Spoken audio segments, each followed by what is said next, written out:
Ради Хабиров заявил о том, что он рад работать эти 5 лет в республике. Башкортостан руководитель региона считает своим домом. В канун своего 60-летия Ради Хабиров дал эксклюзивное интервью нашему телеканалу. В разговоре с журналистом Дмитрием Каретко глава республики рассказал о самых непростых этапах своей жизни и затронул основные вопросы текущей повестки.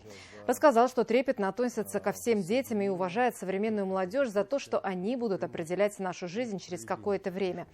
Ради Хабиров поделился мнением о наиболее резонансных событиях в современной истории Башкортостана.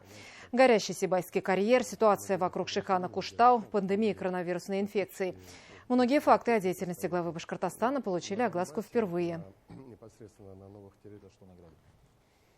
Я занимаюсь любимой работой, и все-таки я считаю, что то, что получается нам сделать со всей нашей командой, оно делает жизнь наших людей лучше. Я не могу сказать, что все идеально или как-то мы решили все проблемы, которые существуют, но мы планомерно, спокойно решаем многие проблемы, которые есть у людей, и, что называется, развиваем нашу республику. А это, знаете, наверное, самая главная, наверное, мотивация, когда ты видишь результаты своего дела. Поэтому я действительно в этом плане счастливый человек.